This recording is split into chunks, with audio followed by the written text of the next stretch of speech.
Spaceman, come in. Yo, what's good everybody, and welcome back to the channel. It's your boy Spaceman. I hope you're doing well. It's been 1 month since my last upload, and you've probably guessed why. Yeah, I've got my hands on the Nintendo Switch too. I wanted to go through the phases and give my final thoughts once I knew I was ready, and now it's time. So let's get down to the nitty gritty, and I want to start first with the hardware, because I feel like the quality of the console itself feels premium, and you feel it right away when you get it out the box. There are bigger Joy-Cons now. The size of that in the console itself honestly makes it difficult for me to switch back to the counterpart, and it makes it feel tinier. I just feel like now that my elongated hands can actually hold a console that fits my hand size, it feels a lot better. It took a little while at first for me to get comfortable with the actual sticks, but once I did, it felt like it just needed the upgrade in regards to the size of the console. It is a little difficult if you do want to take it out, say if you're going on a trip, anything like that in particular, but it is a really nice premium feeling as soon as you get it. So it does feel like, for the most part, in that regard, there definitely is an upgrade. The magnetic connections of the Joy-Cons feel very tight and secure. The Joy-Cons have an improved quality, and the mouse controls are actually really cool when playing Fortnite, and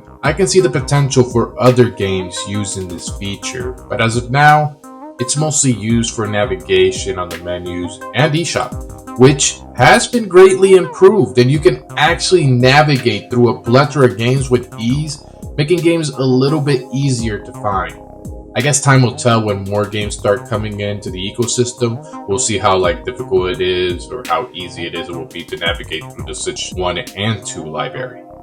The 7.9-inch LCD screen gets the job done with a resolution of 1080p and 120Hz display. There is some reports of ghosting, and it's possible that you may experience it with more in 2D titles.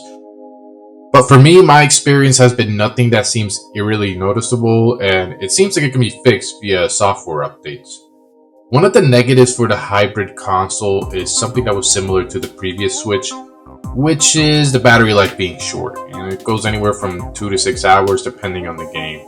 And there have been already instances where the battery goes either at 99%, stays there for the whole time until it dies out of battery, or the battery goes to 1% for a really long time, which then you have to kind of drain the battery completely so that it resolves itself in time.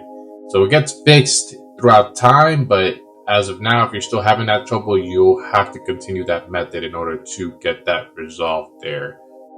The Nintendo Switch 2 dock also has an upgrade, and the 4K really shines in the console. But I must note that the HDR has been fidgety depending on the TV you have. For me, once I toggled the right settings based on what my TV supports, the games really popped on my TV and it ran smoothly.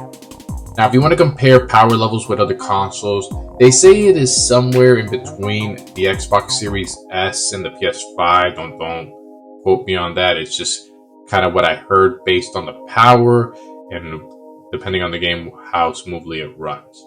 Nintendo Switch games on Nintendo Switch 2 run smoother, with some games having their image quality improved and load times being quicker. Some games just got free upgrades with the updates mentioned above. Some games have uncapped frame rates on the Switch 1. Now they may be running at 60 frames per second with no issues. Be careful though, because some games just don't work at all to the point you can't buy certain games on the Nintendo Switch 2 eShop. One of those games I was able to try out myself, and that was Plants vs. Zombies Battle for Neighborville, which ran fine, but it seems to just have some kind of lighting issue, and that causes the game to crash. I've had it actually happen to me twice.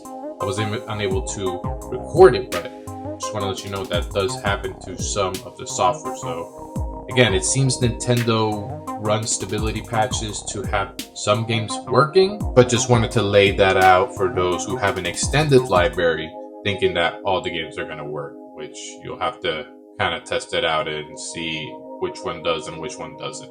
I did not buy Mario Kart World, so I can't really speak on exclusive Nintendo Switch 2 software, but I did buy the Nintendo Switch 2 version of No Man's Sky, as I heard that it got all the recent updates, and I was very impressed by how this sleek handheld was running this game, as well as the Nintendo Switch 2 edition of Legend of Zelda Tears of the Kingdom.